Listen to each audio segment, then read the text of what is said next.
Aí, gente linda, como vocês estão? Hoje eu vim trazer para vocês uma leitura da peça O Marinheiro, do Fernando Pessoa, que está na lista da Unicamp pela primeira vez para esse vestibular Unicamp 2021, que devido à Covid, né, ao coronavírus, a gente não sabe quando vai acontecer, enfim, aguardemos aí instruções. De qualquer maneira, eu tive uma ajuda muito especial nesse vídeo, que é, de novo, um vídeo de leitura, tá? Este ainda não é o vídeo de análise, eu sei que vocês devem estar sedentos para entender essa peça, mas isso não vai acontecer neste vídeo, esse é um vídeo de leitura. Mas eu não vou ler sozinha, tá? Para tentar te ajudar, eu estou contando nesse vídeo, como vocês vão ver, com a participação de duas atrizes profissionais, cara. Ana Roxo e Georgette Fadel. Desculpa, o meu canal tá muito chique, quero agradecer.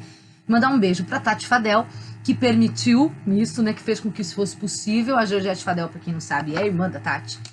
E a Tati tá aí também participando do vídeo, lendo as rubricas para nós, tá? Eu acho que compensa para você, talvez seja mais fácil. Eu li sozinha, falei, e aí durante essa leitura com as meninas, algumas coisas ficam mais claras. Então eu sugiro que você pegue o seu texto, seja ele a versão... Essa aqui é uma versão que a Editora Pontes lançou, aliás, bem vagabundinha, tá? Com alguns errinhos aí, dá pra ver aqui? Alguns erros, inclusive, mas enfim. Paguei R$15 nessa brochurica, é uma brochurinha, tá? E não tem nada demais. Ela abre já, Fernando Pessoa, O Marinheiro, e já, começa direto na... Luz. Começa direto na peça e termina, quando a peça termina, não traz nada mais, tá? Mas a peça vocês também conseguem encontrar aí na internet, com PDF, né? E é isso. Eu espero que seja menos penoso para você fazer a leitura acompanhando aí a nossa leitura. Então, tá? Com essas meninas maravilhosas que muito me ajudaram a tentar te ajudar, né? Quem sabe fique mais fácil para você entender, ou pelo menos absorver essa peça. E a gente volta ainda num vídeo aqui no canal em breve para fazer a análise disso tudo, tá bom? Acompanhem aí. Beijo. É nóis. E a gente gravou, foi em tempos de coronavírus, né? A gente fez uma videoconferência, então às vezes tem barulho de fundo, tem cachorro que passa latindo na rua, tem moto que passa, e eu achei que eu ia conseguir colocar todos os quadrinhos de todo mundo ao mesmo tempo, mas cada hora que fala aparece uma. De qualquer maneira, pode ser que isso seja interessante para a sua experiência de leitura, não sei. Conta aqui pra mim nos comentários se você curtiu ou não essa nossa ideia, tá bom? Beijo e acompanhe então aí a leitura da peça O Marinheiro. Aqui não pediu para consentir, não. Vamos lá. Muito bem, gente. Então hoje a gente está aqui para fazer para vocês um vídeo de leitura da peça O Marinheiro, do Fernando Pessoa. E para isso eu tenho a honra de estar contando hoje com esta inestimável ajuda de duas atrizes, que são Ana Roxo e Georgette Fadel, que aqui estão. Oi. Oi. Oi. Então, assim, eu com essa cara de pau... Tô muito animada para ler essa peça. Eu também! Nossa, é uma peça tão legal. Até por isso eu pedi ajuda das meninas, porque, assim, eu imagino que para você, vestibulando, você lê isso aqui e fala, oi, bem. Então, a ideia é que você possa ler acompanhando essa leitura que a gente vai fazer aqui para ver se ajuda um pouco. Vai ter um vídeo de análise depois no canal. Esse vídeo não é de análise, esse é um vídeo somente de leitura, tá? Contamos também para a leitura das rubricas com Tati Fadel, que está aqui oculta. Diga oi, Tati. Olá! Muito bem. Eu vou explicar tudo depois o que é rubrica, o que é aquilo. Esse vídeo é um vídeo só de leitura, tá? Tô eu aqui na cara de pau com duas atrizes profissionais, mas a gente vai tentar, então, ler para vocês essa peça. Podemos começar? Ô, Ju, acho que era só bom falar também, a título de justificativa, que a gente está lendo assim e que talvez, como a linguagem é difícil, a gente dê umas embananadas no meio, tá? Mas a gente vai se esforçar. Né, Georgette? Ju, sou eu? Sim. Não, a gente vai se esforçar muito. Mas... Não, as duas Jus. Vamos lá. Então, beleza. Podemos começar, Tati, quando você quiser. Vamos lá. O Marinheiro... Coisa. Eu achei na internet o PDF, né? Que é o PDF que as meninas estão seguindo. E depois alguém aqui no meu canal me indicou que a Editora Ponto tinha lançado o livro. É uma brochurinha, tá, gente? É ridículo. Pode ser que haja alguma diferença do texto entre que as meninas estão lendo e eu estou lendo. Então, dependendo do texto que você está acompanhando aí na sua casa, se for PDF ou se for esse, pode ser que tenha, mas se tiver diferença de uma ou outra palavra, então toca o barco. Agora sim. Vamos lá. O Marinheiro, drama estático em um quadro. A Carlos Franco. Um quarto que é, sem dúvida, num castelo antigo. Do quarto vê-se que é circular. Ao centro ergue-se sobre uma mesa um caixão com uma donzela de branco, 4 tochas aos cantos. À direita, quase em frente a quem imagina o quarto, há uma única janela, alta e estreita, dando para onde só se vê, entre 2 montes longínquos, um pequeno espaço de mar. Do lado da janela velam 3 donzelas. A primeira está sentada em frente à janela, de costas contra a tocha de cima da direita. As outras 2 estão sentadas, uma de cada lado da janela. É noite e há como que um resto vago de luar. Ainda não deu hora nenhuma. Não se pode ouvir. Não há relógio aqui perto. Dentro em pouco deve ser dia. Não, o horizonte é negro. Não desejais, minha irmã, que nos entretenhamos contando que fomos? É belo e é sempre falso. Não, não falemos disso. De resto, fomos nós alguma coisa? Talvez, eu não sei. Mas ainda assim, sempre é belo falar do passado. As horas têm caído e nós temos guardado silêncio. Por mim, tenho estado a olhar para a chama daquela vela. Às vezes treme, outras torna-se mais amarela, outras vezes empalidece. Eu não sei por que isso se dá, mas sabemos nós, minhas irmãs, por que se dá qualquer coisa. Uma pausa. Falar do passado. Isso deve ser belo, porque é inútil e faz tanta pena. Falemos, se quiserdes, de um passado que não tivéssemos tido. Não, talvez o tivéssemos tido. Não dizeis senão palavras. É tão triste falar. É um modo tão falso de nos esquecermos. Se passeássemos. Onde? Aqui, de um lado para o outro. Às vezes isso vai buscar sonhos. De quê? Não sei. Por que havia eu de saber? Uma pausa. Todo este país é muito triste. Aquele onde eu vivia outrora era menos triste. Ao entardecer eu fiava, sentada à minha janela. A janela dava para o mar e às vezes havia uma ilha ao longe. Muitas vezes eu não fiava. Olhava para o mar e esquecia-me de viver. Não sei se era feliz. Já não tornarei a ser aquilo que talvez eu nunca fosse. Fora de aqui, nunca vi o mar. Ali, daquela janela, que é a única de onde o mar se vê-se tão pouco. O mar de outras terras é belo? Só o mar de outras terras é que é belo. Aquele que nós vemos dá-nos sempre saudade daquele que não veremos nunca. Uma pausa. Não dizíamos nós que íamos contar o nosso passado? Não, não dizíamos. Por que não haverá relógio neste quarto? Não sei. Mas assim, sem o relógio, tudo é mais afastado e misterioso. A noite pertence mais a si própria. Quem sabe se nós poderíamos falar assim se soubéssemos a hora que é? Minha irmã, em mim tudo é triste. Passo dezembros na alma. Estou procurando não olhar para a janela. Sei que de lá se veem ao longe montes. Eu fui feliz para além de montes, outrora. Eu era pequenina, colhia flores todo dia e antes de adormecer pedia que não mas tirassem. Não sei o que isso tem de irreparável, que dá vontade de chorar. Foi longe daqui que isto pôde ser. Quando virá o dia? Que importa? Sempre da mesma maneira. Sempre, sempre, sempre. Uma pausa. Contemos contos umas às outras. Eu não sei contos nenhum, mas isso não faz mal. Só viver é que faz mal. Não rocemos pela vida nem a orla das nossas vestes. Não, não, não vos levanteis. Isso seria um gesto, e cada gesto interrompe um sonho. Nesse momento eu não tinha sonho nenhum, mas é-me suave pensar que eu podia estar tendo. Mas o passado, por que não falamos nós dele? Decidimos não o fazer. Breve raiará o dia e arrepender-nos-emos. Com a luz, os sonhos adormecem. O passado não é senão um sonho. De resto, nem sei o que não é sonho. Se olho para o presente com muita atenção, parece-me que ele já passou. O que é qualquer coisa? Como é que ela passa? Como é por dentro o modo como ela passa? Falemos, minhas irmãs, falemos alto, falemos todas juntas. O silêncio começa a tomar corpo, começa a ser coisa. Sinto envolver-me como uma névoa. Falai, falai. Para quê?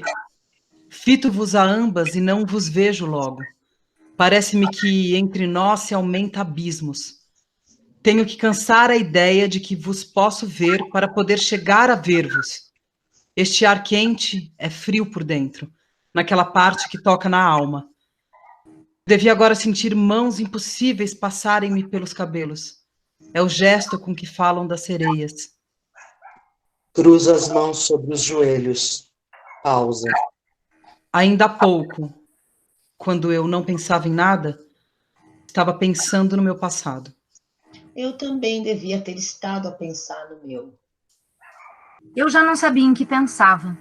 No passado dos outros, talvez. No passado de gente maravilhosa que nunca existiu. Ao pé da casa de minha mãe corria um riacho.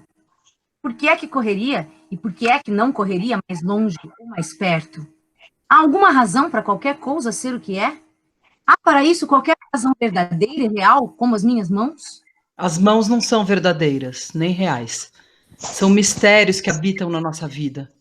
Às vezes, quando fito as minhas mãos, tenho medo de Deus. Não há vento que mova as chamas das velas, e olhai, elas movem-se. Para onde se inclinam elas? Que pena se alguém pudesse responder.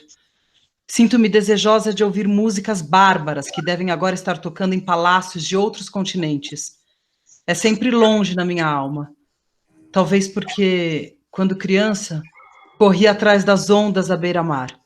Levei a vida pela mão entre rochedos, maré baixa, quando o mar parece ter cruzado as mãos sobre o peito e ter adormecido como uma estátua de anjo, para que nunca mais ninguém olhasse. As vossas frases lembram-me a minha alma. É talvez por não serem verdadeiras. Mal sei que as digo. Repito-as seguindo uma voz que não ouço, mas que está segredando. Mas eu devo ter vivido realmente à beira-mar. Sempre que uma coisa ondeia, eu amo-a. Há ondas na minha alma. Quando ando, embalo-me. Agora eu gostaria de andar. Não o faço porque não vale nunca a pena fazer nada, sobre tudo o que se quer fazer. Dos montes é que eu tenho medo. É impossível que eles sejam tão parados e grandes. Deve ter um segredo de pedra que se recusam a saber que tem. Se dessa janela, debruçando-me, eu pudesse deixar de ver montes, debruçar-se-ia um momento da minha alma, alguém que eu me sentisse feliz. Alguém em que eu me sentisse feliz. Por mim, amo os montes. Do lado de cá de todos os montes é que a vida é sempre feia. Do lado de lá, onde mora minha mãe, costumávamos sentar-nos à sombra dos tamarindos e falar de ir ver outras terras. Tudo ali era longo e feliz, como o canto de duas aves, uma de cada lado do caminho. A floresta não tinha outras clareiras senão os nossos pensamentos. E os nossos sonhos eram de que as árvores projetassem no chão outra calma que não as suas sombras. Foi de certo assim que ali vivemos. Eu, e não sei se mais alguém, dizei-me que isto foi verdade, para que eu não tenha de chorar. Eu vivia entre rochedos e espreitava o mar. A orla da minha saia era fresca e salgada, batendo nas minhas pernas nuas. Eu era pequena e bárbara. Hoje tenho medo de ter sido. O presente parece-me que durmo. Falai-me das fadas. Nunca ouvi falar delas a ninguém. O mar era grande demais para fazer pensar nelas. Na vida, aquece ser pequeno. Eres feliz, minha irmã? Começo neste momento a tê-lo sido outrora. De resto, tudo aquilo se passou na sombra. As árvores viveram mais do que eu. Nunca chegou, nem eu mal esperava. E vós, irmã, por que não falais? Tenho horror de daqui a pouco vos ter dito o que vou vos dizer. Desculpa, vou voltar. Tenho horror de daqui a pouco vos ter já dito o que vos vou dizer. As minhas palavras presentes, mal eu as digo, pertencerão logo ao passado. Ficarão fora de mim, não sei onde, rígidas e fatais. Falo e penso nisso na minha garganta, e as minhas palavras parecem-me gente. Tenho um medo maior do que eu. Sinto na minha mão, não sei como, a chave de uma porta desconhecida. E toda eu sou um amuleto ou um sacrário que estivesse com consciência de si próprio. É por isso que me apavora ir, como por uma floresta escura, através do mistério de falar. E afinal, quem sabe se eu sou assim, e se é isto, sem dúvida, que sinto? Custa tanto saber o que se sente quando reparamos em nós. Mesmo viver sabe a custar tanto quando se dá por isso. Falai, portanto, sem reparardes que existis. Não nos ieis dizer quem éreis? O que eu era outrora já não se lembra de quem sou. Pobre da feliz que eu fui. Eu vivi entre as sombras dos ramos, e tudo na minha alma é folhas que estremecem. Quando ando ao sol, a minha sombra é fresca. Passei a fuga dos meus dias ao lado de fontes, onde eu molhava, quando sonhava de viver, as pontas tranquilas dos meus dedos. Às vezes, à beira dos lagos, debruçava-me e fitava-me. Quando eu sorria, meus dentes eram misteriosos na água. Tinha um sorriso só deles, independente do meu. Era sempre sem razão que eu sorria. Falai-me da morte, do fim de tudo, para que eu sinta uma razão para recordar. Não falemos de nada. De nada. Está mais frio. Mas por que está mais frio? Não há razão para estar mais frio. Não é bem mais frio que está. Para que é que havemos de falar? É melhor cantar. Não sei por quê. O canto, quando a gente canta de noite, é uma pessoa alegre e sem medo que entra de repente no quarto e o aquece para consolar-nos. Eu podia cantar-vos uma canção que cantávamos em casa de meu passado. Por que é que não quereis que vou lá cante? Não vale a pena, minha irmã. Quando alguém canta, eu não posso estar comigo. Tenho que não poder recordar-me. Depois, todo o meu passado torna-se outro e eu choro uma vida morta que trago comigo e que não vivi nunca. É sempre tarde demais para cantar, assim como é sempre tarde demais para não cantar. Uma pausa. Breve será dia. Guardemos silêncio. A vida assim o quer. Ao pé da minha casa natal havia um lago. Eu ia lá e assentava-me à beira dele, sobre um tronco de árvore que caíra quase dentro de água. Sentava-me na ponta e molhava na água os pés, esticando para baixo os dedos. Depois olhava excessivamente para as pontas dos pés, mas não era para os ver. Não sei porquê, mas parece-me deste lago que ele nunca existiu. Lembrar-me dele é como não me poder lembrar de nada. Quem sabe por que é que eu digo isso, se fui eu que vivi o que recordo? À beira-mar somos tristes quando sonhamos. Não podemos ser o que queremos ser, porque o que queremos ser, queremos-lo sempre ter sido no passado. Quando a onda se espalha e a espuma chia, parece que há 1000 vozes mínimas a falar. A espuma só parece ser fresca a quem julga uma. Tudo é muito e nós não sabemos nada. Quereis que vos conte o que eu sonhava, beira-mar? Podeis contá-lo, minha irmã, mas nada em vós tem necessidade de que nulo conteis. Se é belo, tenho já pena de vir a tê-lo ouvido. E se não é belo, esperai. Contai-o depois de o alterardes. Vou dizer-vo-lo. Não é inteiramente falso, porque, sem dúvida, nada é inteiramente falso. Deve ter sido assim. Um dia que eu dei por mim, recostada no cimo frio de um rochedo, e que eu tinha esquecido que tinha pai e mãe e que houvera em mim infância e outros dias, nesse dia vi ao longe, como uma coisa que eu só pensasse em ver, a paisagem vaga de uma vela. Depois ela cessou. Quando reparei para mim, vi que já tinha esse meu sonho. Não sei de onde ele teve princípio, e nunca tornei a ver outra vela. Nenhuma das velas dos navios que saem aqui de um porto se parecem com aquela, mesmo quando é lua e os navios passam longe, devagar. Vejo pela janela um navio ao longe. É talvez aquele que vistes. Não, minha irmã. Esse que vedes busca, sem dúvida, um porto qualquer. Não podia ser que aquele que eu vi buscasse qualquer porto. Por que é que me respondestes? Pode ser.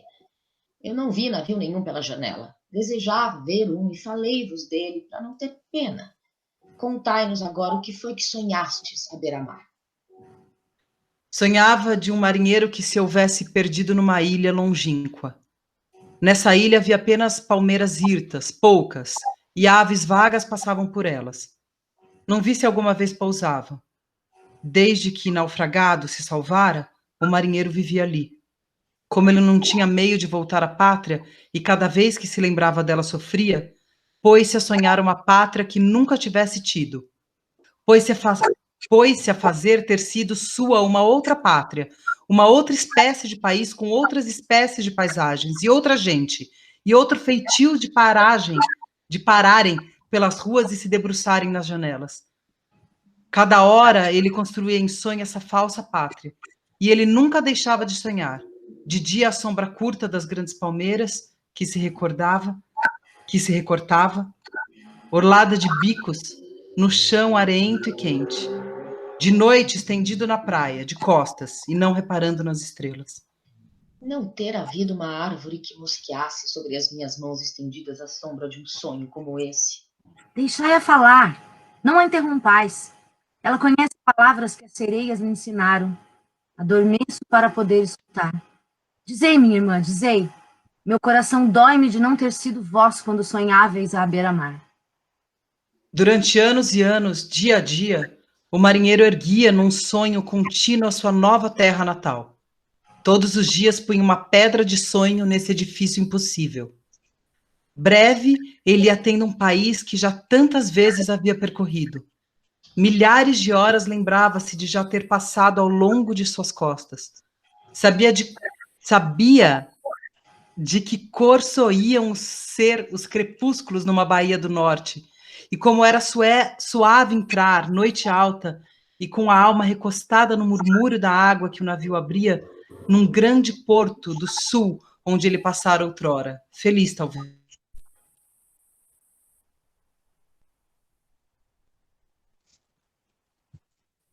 Sumiu o som aqui.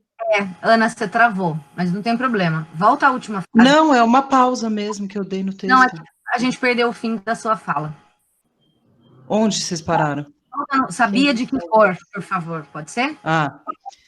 Sabia de que cor soiam ser os crepúsculos numa baía do norte, e como era suave entrar, noite alta, e com a alma recostada no murmúrio da água que o navio abria, num grande porto do sul, onde ele passara outrora, feliz talvez, das suas mocidades, a suposta... Uma pausa. Minha irmã, por que é que vos calais? Não se deve falar demasiado. A vida espreita-nos sempre. Toda hora é materna para os sonhos, mas é preciso não o saber.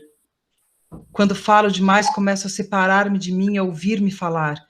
Isso faz com que me compadeça de mim própria e sinta demasiadamente o coração. Tenho então uma vontade lacrimosa de o ter nos braços para poder embalar como um filho. Vede, o horizonte empalideceu. O dia já não pode tardar. Será preciso que eu vos fale ainda mais do meu sonho? Contai sempre, minha irmã, contai sempre. Não parei de contar, nem repareis em que dias raiam. O dia nunca raia para quem encosta a cabeça no seio das horas sonhadas. Não torçais as mãos. Isso faz um ruído como de uma serpente furtiva. Falai-nos muito mais do vosso sonho. Ele é tão verdadeiro que não tem sentido nenhum. Só pensar em ouvir-vos me toca música na alma. Sim, falar-vos-ei mais dele. Eu mesmo preciso de vou-lo contar. À medida que o vou contando, é a mim também que o conto. São 3 a escutar. De repente, olhando para o caixão e estremecendo. 3 não. Não sei. Não sei quantos. Não faleis assim. Contai depressa, contai outra vez. Não faleis quantos podem ouvir. Nós nunca sabemos quantas coisas realmente vivem e veem e escutam. Voltai ao vosso sonho, o marinheiro. O que sonhava o marinheiro? Mais baixo, numa voz muito lenta. Ao princípio, ele criou as paisagens. Depois criou as cidades.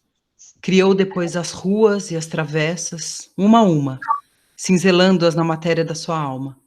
Uma a uma as ruas, bairro a bairro, até as muralhas dos cais de onde ele criou, depois os portos. Uma a uma as ruas e a gente que as percorria e que olhava sobre ela das janelas. Passou a conhecer certa gente, como quem a reconhece apenas.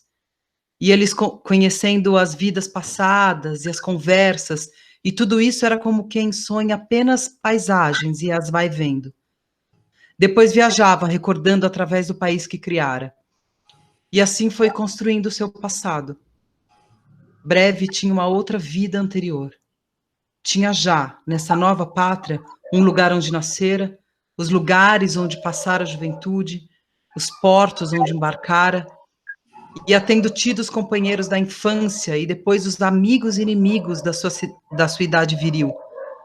Tudo era diferente de como ele o tivera.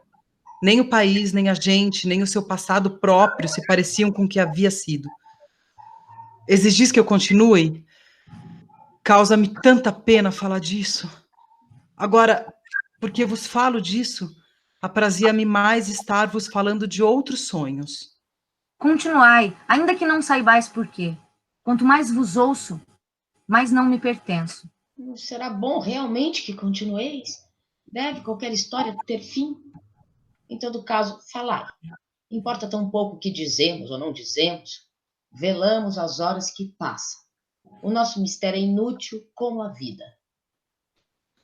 Um dia que chovera muito e o horizonte estava mais incerto, o marinheiro cansou-se de sonhar. Quis então recordar a sua pátria verdadeira, mas viu que não se lembrava de nada, que ela não existia para ele. Meninice de que se lembrasse era na sua pátria de sonho. Adolescência que recordasse era aquela que se criara. Toda a sua vida tinha sido a sua vida que sonhara. E ele viu que não podia ser que outra vida tivesse existido. Se ele, nem de uma rua, nem de uma figura, nem de um gesto materno se lembrava. E da vida que lhe parecia ter sonhado, tudo era real e tinha sido. Nem sequer podia sonhar outro passado, conceber que tivesse tido outro, como todos, um momento pode crer. Oh, minhas irmãs, há qualquer coisa que não sei o que é, que não vos disse, qualquer coisa que explicaria isso tudo. A minha alma esfria-me. Mal sei se tenho estado a falar. Falai-me, gritai-me para que eu acorde, para que eu saiba que estou aqui, ante de vós, e que há coisas que são apenas sonhos. Numa voz muito baixa. Não sei que vos diga. Não ouso olhar para as coisas. Esse sonho, como continua? Não sei como era o resto. Mal sei como era o resto. Por que haverá mais? E o que aconteceu depois? Depois? Depois de quê? Depois é alguma coisa? Vejo um dia um barco. Veio um dia um barco. Veio um dia um barco. Sim, sim, só podia ter sido assim. Veio um dia um barco e passou por essa ilha e não estava lá o marinheiro. Talvez tivesse regressado à pátria. Mas a qual? Sim, a qual? E o que teriam feito ao marinheiro? Sabê-lo-ia alguém? Por que é que me perguntais a resposta para alguma coisa? Uma pausa. Será absolutamente necessário, mesmo dentro do vosso sonho, tenha havido esse marinheiro e essa ilha? Não, minha irmã, nada é absolutamente necessário. Ao menos como acabou o sonho. Não acabou, não sei. Nenhum sonho acaba. Sei eu ao certo se não o continuo sonhando. se o não sonho sem o saber, se o sonhá-lo não é esta coisa vaga que eu chamo minha vida. Não me faleis mais. Principio a estar certa de qualquer coisa que não sei o que é. Avançam para mim por uma noite que não é essa, os passos de um horror que desconheço. Quem teria eu ido despertar com o sonho meu que vos contei? Tenho um medo disforme de que Deus tivesse proibido meu sonho. E é, sem dúvida, mais real do que Deus permite. Não estejais silenciosa, dizei-me ao menos que a noite vai passando, embora eu saiba. Vede, começa a ir ser dia. Vede, vai haver o dia real, paremos, não pensemos mais. Não tentemos seguir nessa aventura interior. Quem sabe o que está no fim dela? Tudo isso, minhas irmãs, passou-se na noite. Não falemos mais disso, nem a nós próprios. É humano e conveniente que tomemos, cada qual, a sua atitude de tristeza. Foi-me tão belo escutar-vos. Não digais que não. Bem sei que não valeu a pena. É por isso que eu achei belo. Não foi por isso, mas deixai que eu o diga. De resto, a música da vossa voz, que escutei ainda mais que as vossas palavras, deixa-me, talvez só por ser música, descontente. Tudo deixa descontente, minha irmã. Os homens que pensam cansam-se de tudo, porque tudo muda. Os homens que passam provam-no, porque mudam com tudo. De eterno e belo há apenas o sonho.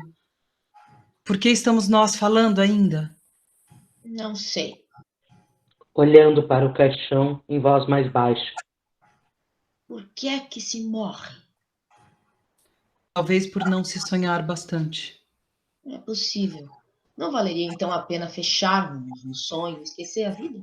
Para que a morte nos esquecesse? Não, minha irmã. Nada vale a pena. Minhas irmãs, é já dia. Vede, a linha dos montes maravilha-se. Por que não choramos nós? Aquela que finge estar ali era bela e nova como nós, e sonhava também. Estou certa que o sonho dela era o mais belo de todos. Ela de que sonharia? Falar é mais baixo. Ela escuta-nos, talvez, e já sabe para que servem os sonhos. Uma pausa. Talvez nada disso seja verdade. Todo esse silêncio e esta morta e este dia que começa não são talvez senão um sonho. Olhai bem para tudo isso. Parece-vos que pertence à vida? Não sei como se é da vida. Ah, como vós estáis parada, e os vossos olhos tão tristes, parece que estão inutilmente. Não vale a pena estar triste de outra maneira. Não desejais que nos calemos? É tão estranho estar a viver. Tudo o que acontece é inacreditável, tanto na ilha do marinheiro como neste mundo. Vede, o céu já é verde. O horizonte sorri ouro. Sinto que me ardem os olhos de eu ter pensado em chorar. Chorastes com efeito, minha irmã. Talvez. Não importa. Que frio é isto? Ah, é agora. Dizei-me isso, dizei-me uma coisa ainda. Porque não será a única coisa real nisso tudo, marinheiro, e nós, e tudo isto aqui é apenas um sonho dele. Não faleis mais, isso é tão estranho que deve ser verdade. Não continueis.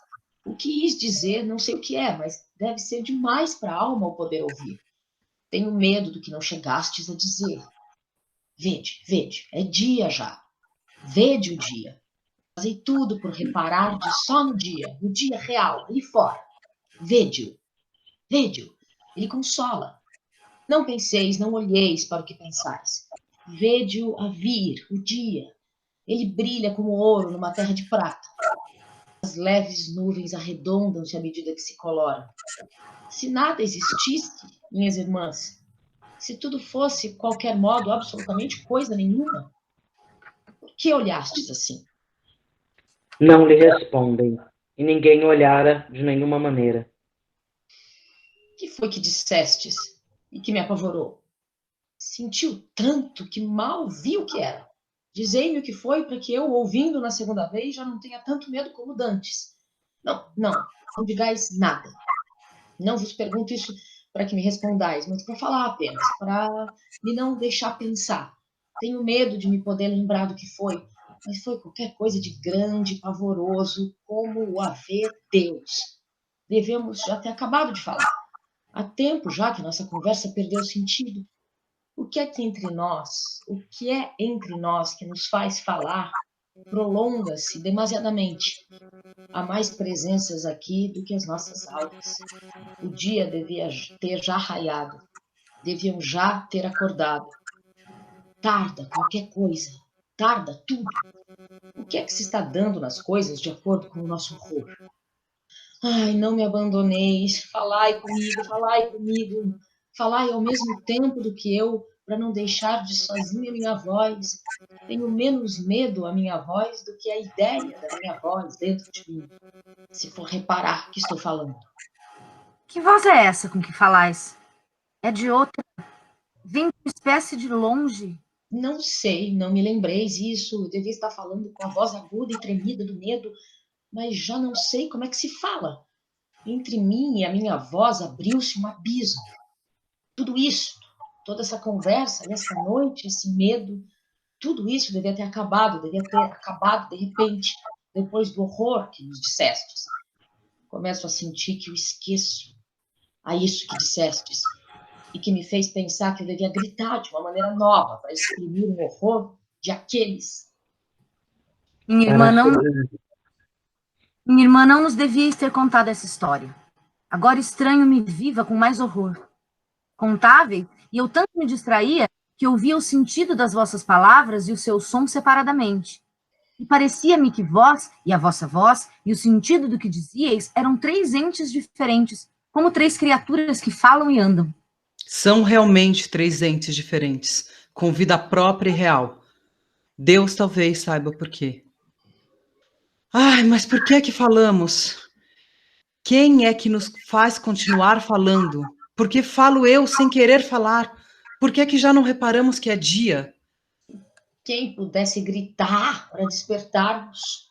Estou a ouvir-me a gritar dentro de mim, mas já não sei o caminho da minha vontade para minha garganta. Sinto uma necessidade feroz de ter medo de que alguém possa bater aquela porta. Por que não bate alguém à porta? Seria impossível, e eu tenho necessidade de ter medo disso, de saber de que é que tenho medo. Que estranha que me sinto. Parece-me já não ter a minha voz. Parte de mim adormeceu e ficou a ver. O meu pavor cresceu, mas eu já não sei senti-lo. Já não sei em que parte da alma é que se sente. Puseram ao meu sentimento do meu corpo uma mortalha de chumbo. Para que foi que nos contastes a vossa história? Já não me lembro. Já mal me lembro que a contei. Parece já ter sido há tanto tempo. Que sono absorve o meu modo de olhar para as coisas. O que é que nós queremos fazer? O que é que nós temos ideia de fazer? Já não sei se é falar ou não falar. Não falemos mais. Por mim cansa-me o esforço que fazeis para falar. Dói-me o intervalo que há entre o que pensais e o que dizeis. A minha consciência boia à tona na sonolência apavorada dos meus sentidos pela minha pele. Não sei o que é isto, mas é o que sinto. Preciso de dizer frases confusas, um pouco longas, que custem a dizer. Não sentis tudo isso como uma aranha enorme que nos tece de alma a alma, uma teia negra que nos prende? Não sinto nada. Sinto as minhas sensações como uma coisa que se sente. Quem é que eu estou sendo? Quem é que está falando com a minha voz? Ah, escutai. Quem foi? Nada. Não ouvi nada. Quis fingir que ouvia para que vós supusesseis que ouvíeis e eu pudesse crer que havia alguma coisa a ouvir. Ah, que horror íntimo nos desata a voz da alma e as sensações dos pensamentos e nos faz falar e sentir e pensar quando tudo em nós pede silêncio e o dia e a inconsciência da vida. Quem é a quinta pessoa neste quarto que estende o braço e nos interrompe sempre que vamos sentir? Para que tentar apavorar-me? Não cabe mais terror dentro de mim. Peso excessivamente ao colo de me sentir. Afundei-me toda no lodo morno do que suponho que sinto. Entra-me por todos os sentidos qualquer coisa que nos pega e nos vela. Pesam as pálpebras a todas as minhas sensações. Prende-se a língua a todos os meus sentimentos. Um sono fundo cola umas às outras as ideias de todos os meus gestos. Que foi que olhastes assim? Numa voz muito lenta e apagada. Ah, é agora? É agora? Sim, acordou alguém. A gente que acorda. Quando entrar alguém, tudo isso acabará. Até lá, façamos crer que todo este horror foi um longo sono e fomos dormindo. Dia já. Vai acabar tudo. E de tudo isto fica, minha irmã, que só vós sois feliz, porque acreditais no sonho. Por que é que me perguntais? Por que é que eu disse? Não, não acredito. Um galo canta. A luz como que subitamente aumenta. As 3 veladoras quedam-se silenciosas e sem olharem umas para as outras. Não muito longe, por uma estrada, um vago carro geme e chia.